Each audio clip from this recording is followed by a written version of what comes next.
Okay, quick pop quiz. Did St. Patrick really chase snakes out of Ireland? Short answer, no. Longer answer, there's way more interesting truth behind the legend. March 17th celebrates St. Patrick Bishop, but he wasn't Irish by birth. He was born in Roman Britain around the late 4th century.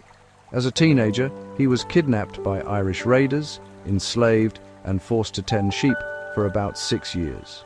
In that isolation, he leaned into prayer, found a fierce sense of purpose, and eventually escaped, walking, sailing, doing whatever it took to get home.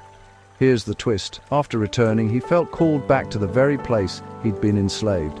He trained for the priesthood, was ordained a bishop, and returned to Ireland as a missionary, not as a conqueror, not with an army, conviction, patience, and a message. We actually have his voice in 2 surviving writings, the Confessio, basically his spiritual autobiography, and the letter to Coroticus, where he defends his new converts and calls out injustice. That's a real person talking. Humble, stubborn, and laser-focused. Myth check the snakes. Ireland didn't have snakes after the last ice age. The snakes in the legend likely symbolize old beliefs or moral evils Patrick worked to uproot. Another myth, he invented the shamrock as a neat Trinity explainer. Maybe. There's no solid proof, but the shamrock stuck because it's simple, local, and memorable. He also wasn't the first Christian in Ireland. A bishop named Palladius got there before him. Patrick's long grassroots approach, traveling, building relationships, ordaining local leaders, made the faith take root. Think wandering mentor more than cathedral CEO.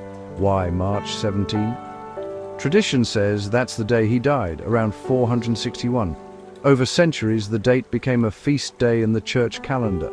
Irish communities used it to celebrate identity, especially in times of hardship.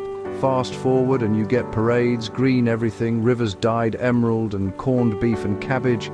Fun fact, corned beef is more Irish-American than Old Country Irish. Back home, it was often bacon. Here's what I think is worth keeping. Patrick's courage wasn't flashy, it was relentless. He returned to the place of his deepest wound to serve the people who once owned him. He learned the language, respected the culture, and taught through friendship. That's powerful. So, myth versus fact. No snake-swatting action hero. Instead, a kidnapped teen who became a bishop and community builder, a writer who argued against slavery, a foreigner who chose empathy over resentment. If you're celebrating on March 17th, raise a glass to more than the green. Raise it to second chances, to forgiveness that feels impossible, and to finding your calling in the very place you'd rather forget. That's the real story that still matters. Happy St. Patrick's Day. And if you learned something new, stick around. There's a lot more history hiding behind the party.